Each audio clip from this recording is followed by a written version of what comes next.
Al inicio de la instalación de esta sesión, se dijo que era un día histórico para el país. Es que sin verdad no hay justicia, pueblo ecuatoriano. Esa fue nuestra premisa fundamental para investigar el entramado de corrupción en las empresas públicas y la estructura del narcotráfico del Gran Padrino. Desde el día 1 tuvimos la claridad necesaria para saber que no podemos permitir la impunidad. Ningún ciudadano, por más poderoso que sea económica o políticamente, está por encima de la Constitución y de la ley. Ni los patricios, ni los miembros de la más rancia oligarquía financiera. Nadie por encima de la Constitución y de la ley. El escándalo de corrupción de las empresas públicas y los vínculos perniciosos con el narcotráfico nos llena de vergüenza como ecuatorianos. Resulta inaudito, pueblo ecuatoriano, que el presidente Guillermo Lasso haya sido incapaz de detectar y reconocer la enorme influencia y presión política de su cuñado, el señor Danilo Carrera Druet, en varios sectores estratégicos de su gobierno. Es el poder detrás del poder. Un poder oscuro, opaco y lúgubre, que extendió sus tentáculos en toda la administración pública para gestionar cargos para personajes cercanos a su círculo más íntimo. Pero todavía es el estrecho vínculo del cuñado presidencial con actores relacionados con el narcotráfico. El nombre del ciudadano Rubén Cherres, hoy prófugo de la justicia, se hizo famoso por operar políticamente para el Gran Padrino. ¿Quién es el Gran Padrino? El señor Danilo Carrera Druet. ¿Y qué hizo entonces el presidente Guillermo Lasso cuando supo que se investigaban estos delitos? Nada, no hizo nada. Prefirió guardar su silencio cómplice para proteger a su cuñado. Es más, influyó directamente en la cúpula policial para que desaparezcan los informes que vinculaban a su cuñado con narcotraficantes. Siempre prefirió el interés familiar antes que el interés general. ¿Recuerdan ustedes que antes la disyuntiva era el país o la banca? Y ahora tenemos otra disyuntiva, otra pregunta que le hacemos todos los ecuatorianos. ¿El país? ¿La seguridad del Estado? ¿La estabilidad democrática? ¿O seguir protegiendo a su cuñado y seguir ocultando los vínculos con el narcotráfico, con la mafia albanesa, esa mafia que instaló escuelas de niños sicarios en Guayaquil y Esmeraldas? ¿Cuánto nos destroza el alma saber que se ha permitido eso en nuestro país? Siempre prefirió el interés familiar antes que el interés general. No le importó poner en riesgo la seguridad del Estado, la vida y propiedad de las personas. Todo a costa del buen nombre de su cuñado y de su gobierno. Pero el esquema de Trafacías va más allá, pueblo ecuatoriano. Los elementos recabados en la investigación de esta comisión nos permiten concluir que se diseñó todo un andamiaje institucional que facilitó la corrupción. Sus propios ex colaboradores así lo reconocían en varios audios filtrados. El presidente Lasso, a través de sus delegaciones, permitió que actores inescrupulosos, sin ningún tipo de preparación profesional ni experiencia en el sector público, como por ejemplo Hernán Luque Lecaro, un hombre de confianza del presidente de la República. No lo decimos nosotros, así lo ratificó la señora superintendenta de bancos. El señor Hernán Luque Lecaro trabajaba para el Banco de Guayaquil desde el año 1993, más de 20 años cercano al presidente de la República. Ahora ustedes le creen que era torpe. Creo que nadie cree que era torpe. Alguien que estuvo con él trabajando en su banco por más de 20 años. Y a ese hombre torpe le entregó CELEP, CENEL, FLOPEP y Petroecuador. El presidente se arrogó funciones que no le correspondían, que solo son las competencias de la legislatura. A través de un decreto, reformó la ley para concentrar poderes para su amigo muy cercano, el señor Hernán Luque Lecaro. Solo a nivel presupuestario, manejan más de 13.000 millones de dólares anuales. ¿Dónde están Luque Lecaro? ¿Dónde está Rubén Cherres? ¿Dónde está el señor Hugo Aguiar? Y otros más. Por los tejados. Eso sin duda. Huyendo de la justicia, luego de haber expoliado los recursos del pueblo ecuatoriano.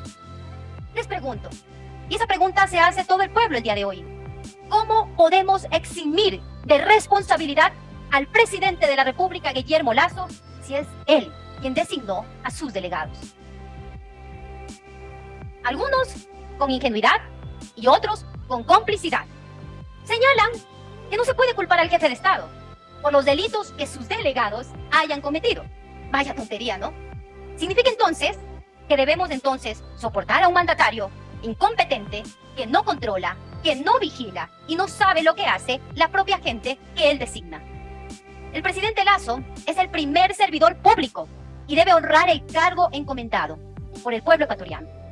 Sepa usted que no solo la corrupción y los posibles vínculos con los narcos de la mafia albanesa ensucian su mandato. También este gobierno está manchado de sangre por la ineptitud y la tragedia de los más de 380 mutilados, decapitados y asesinados en las cárceles de nuestro país. La figura presidencial se oscurece. Y se oscurece aún más cuando tenemos 6,5 millones de personas viviendo en condiciones de pobreza y extrema pobreza. Compatriotas que sobreviven, y repito esta palabra, sobreviven. Sobreviven unos con $2.80 diarios y otros con $1.40 al día. Quizá nadie de nosotros sepa lo que sufre una madre cuando todas las mañanas no tiene que poner en la olla para darle de comer a sus hijos. Incluso nosotros, que ganamos 10 veces más que el común de los trabajadores ecuatorianos. Esos constitucionalistas, penalistas, los alfiles del gobierno que han salido a deslegitimar el trabajo de la comisión. Ellos no conocen lo que es la pobreza. Ellos no conocen lo que atraviesan las familias ecuatorianas que viven en Nueva Prosperina, que viven en el Guasmo, en la ciudad de Esmeraldas, en mi provincia, en Santo Domingo de los Áchilas, en el plan de vivienda, en la Che Guevara. No saben lo que es el dolor de la gente. Es que desde el privilegio es fácil hablar, señores. Es fácil hablar desde el privilegio. Hace unos días, el Ecuador se conmocionaba por la noticia de Eliseo Duarte, un joven que estaba batallando para salir de la drogadicción y que en esa batalla también estaba ayudando a jóvenes de escasos recursos, a esos jóvenes que sus padres no tienen dinero para poderles llevar a un centro de rehabilitación, porque los centros de rehabilitación son solo para los millonarios, cuestan casi $180 al día. Los pobres no tienen acceso a eso, colegas. No, los pobres no tienen acceso a estas clínicas. Y ese presidente permitió que la mafia albanesa y el narcotráfico se instalen en nuestro país. Pero la desdicha no termina aquí, colegas y pueblo ecuatoriano. El presidente está matando de hambre al pueblo ecuatoriano. 2,5 millones de personas comen una vez al día y otras tantas pasando un día. No lo digo yo, lo dicen las estadísticas. El presidente ha conseguido un récord Guinness. Es el único político capaz de provocar 2 olas migratorias en 20 años, colegas. Solo durante el último año han cruzado la selva.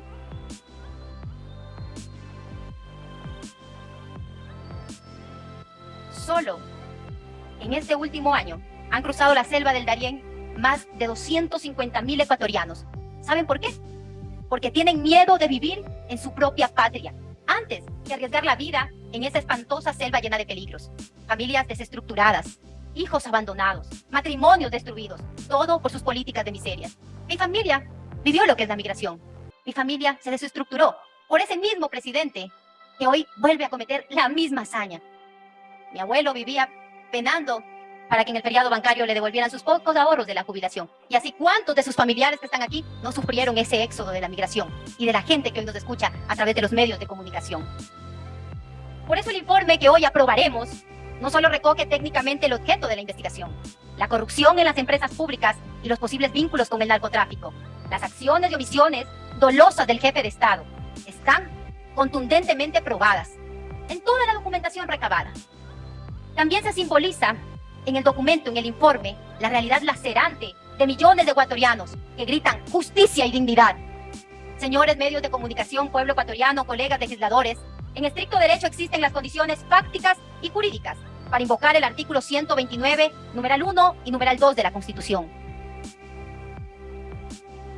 y enjuiciar políticamente al primer mandatario. Por supuesto, las disposiciones constitucionales deben conectar también con los delitos del Código Orgánico Integral Penal. Pero es necesario enfatizar algo que al parecer mucha gente no comprende, o quizá no quieren comprender. Este es un juicio político, enfatizo, político, lo cual no significa tampoco que se haga tabla rasa del debido proceso parlamentario. Pero cuidado, no confundamos ni pretendan confundir a la ciudadanía. Aquí no se trata de un juicio penal ordinario. La Asamblea y esta comisión no somos un tribunal de justicia, pero sí somos fiscalizadores. Y a nosotros, el presidente de la República, ni ningún funcionario público que sea parte del Ejecutivo, nos va a venir a ordenar qué fiscalizamos y qué no. Esa es nuestra competencia de la que estamos revestidos. Y la Constitución también nos permite determinar responsabilidades políticas. que esas responsabilidades políticas tienen carácter subjetivo.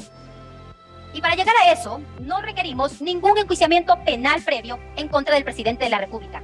Que la justicia haga su trabajo y esperamos que la fiscalía no sea selectiva, como siempre suele ser, pero nosotros haremos lo nuestro, fiscalizar y ejercer el control político. Entonces, si nuestra labor es política, ¿cómo cegarnos ante la contundencia de los elementos y evidencias que acusan al presidente de la República, Guillermo Lasso, por cometer delitos contra la seguridad del Estado y la administración pública? El jefe de Estado conocía de la investigación del caso León de Troya, de la Dirección de Antinarcóticos de la Policía Nacional, y cayó. Así lo dice la información recibida. Así también, en su comparecencia, el general Víctor Araujo ratificó que el presidente de la República tenía pleno conocimiento desde el 7 de julio de 2021 y que se reunió a las 13 horas con 40 minutos con la excomandante de policía, Tanya Varela, con el teniente coronel José Luis Erazo, a ese teniente coronel, que el ministro del Interior, Juan Zapata, y el comandante de policía, Fausto Salinas, no le autorizaron nunca la comparecencia a esta comisión, pese que a él tenía toda la predisposición de asistir a la misma. El país sabrá juzgar. Incluso en los comparecientes mencionaron que también tenía conocimiento la ex ministra de Gobierno, Alexandra Vela, así como también los otros ministros sucesores de esa cartera de Estado. Eso es vergonzoso, que un presidente de la República, para proteger a su cuñado y al señor Rubén Cherres Fagioni, oculten la verdad. Y para colmo, existen indicios de que presionó a través de sus operadores políticos en el Consejo de la Judicatura para que se archive la investigación previa. Por eso, la justicia debe investigar las actuaciones del señor abogado Cristian Ito, el juez que archivó la causa, existiendo suficientes elementos de convicción. La Fiscalía General del Estado nos notificó que la causa es real, la investigación. Tiene más de 1.109 fojas, esto es 11 cuerpos. Pero además también se debe investigar al fiscal Balda, al fiscal Vázquez y al general Giovanni Ponce. Que la mafia también a veces compra conciencias, y las compra de hecho. Esto es una clara muestra. El presidente Lasso ha permitido la continencia del Estado, del narcotráfico aquí en el Estado, en las agencias gubernamentales. Él tenía la obligación ética, moral, jurídica de informar y denunciar, y no hacerlo es la prueba irrefutable de aquello.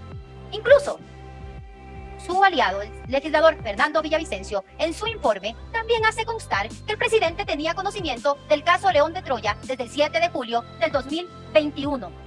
Por eso les digo que no hacerlo es la prueba irrefutable de aquello. El presidente prefirió ocultar el informe y poner en riesgo la seguridad del Estado, la estabilidad, la paz de los ecuatorianos. Pero su incoherencia y su contradicción es delirante.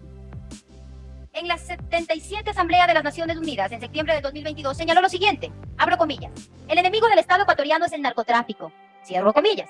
En el mes de noviembre del 2022, para justificar la cooperación entre Estados Unidos y Ecuador, reiteró lo siguiente, abro comillas: el narcotráfico es el enemigo del Estado, cierro comillas. Y en la fundamentación de su fracasada consulta popular, que los ecuatorianos le dijeron ya no te creemos, y perdió, y fue su derrota. Y con eso, él debe aceptar que la gente está cansada de su gobierno y de la forma como están conduciendo el Estado. Porque a él se le olvidó garantizar 4 pilares básicos para tener un mínimo pacto social: salud, educación, empleo y seguridad. Eso no tienen los ecuatorianos. Sin embargo, también mencionó en esa asamblea, abro comillas, que el crimen organizado transnacional constituye una de las amenazas más graves para la dignidad humana y la gobernanza democrática de los países en vías de desarrollo, por su capacidad para generar violencia y corromper instituciones públicas y políticas. Cierro comillas. Señora Presidenta encargada, solicito su autorización para que a través de TIPS puedan publicar 2 videos que envié. Por favor, los señores de TIPS, si nos ayudan con la publicación de esos 2 videos. En las calles del Ecuador hay un solo enemigo: el narcotráfico. Cuando el narcotráfico crece, aumentan también sicariatos y homicidios, robos a domicilios, vehículos, bienes y personas. De hecho, más del 70% de las muertes violentas que hoy ocurren en la provincia del Guayas está de alguna forma relacionada con el tráfico de drogas. Promocionando dentro del país la unidad de todos los ecuatorianos y el apoyo internacional para enfrentar a más de que tiene el país en los últimos tiempos: el narcotráfico. Sí, eso te va promocionando dentro del país la unidad de todos los ecuatorianos y el apoyo internacional para enfrentar al más grande enemigo que tiene el país en los últimos tiempos, el narcotráfico. Sí, es un tema. Por favor, el siguiente.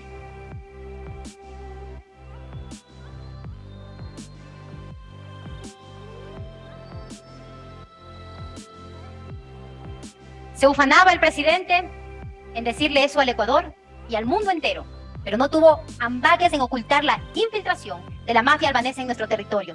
Y perdonen que recalque, pero es que esa mafia albanesa empezó a cooptar a nuestros jóvenes, a nuestros niños, a nuestros hijos. ¿Acaso no es suficiente elemento probatorio que al ocultarlo atentó contra la seguridad del Estado, contra la paz de los ecuatorianos, y que eso se traslada, colegas, a los altos índices de criminalidad y de inseguridad que hoy sufrimos los ecuatorianos? Solo ayer les comento, en mi provincia, en Santo Domingo de los Áchilas, fallecieron 3 personas víctimas de sicariato. Todos los días sucede eso en el país. Ya no lo puede controlar, porque prefirió a su cuñado y no la seguridad del Estado. Colegas legisladores y ciudadanos, no podemos seguir permitiendo que nuestra patria transite el sombrío sendero hacia un narcoestado. A eso estamos llegando, a ser un narcoestado. Aún estamos a tiempo de recuperar la paz social, la esperanza, el Ecuador del mañana, el de nuestros hijos. Es el que les heredaremos nosotros. No arruinemos su futuro por el accionar despótico y negligente de quienes hoy nos gobiernan y que se aferran al cargo. El juicio político no es un sinónimo de golpismo ni desestabilización como el presidente y sus aliados han pretendido venderle al Ecuador. Cuando se hace bien la tarea, a conciencia, no hay miedos a los controles políticos que puede ejercer esta Asamblea Nacional. Cuando se cumple la palabra y no se roba los sueños de la gente, no debe existir temor alguno a que se ejerza el control político y la fiscalización. Por eso, consecuentes con los elementos recabados en esta comisión, recomendamos el juicio político, la censura y la destitución presidencial del señor Guillermo Lasso Mendoza.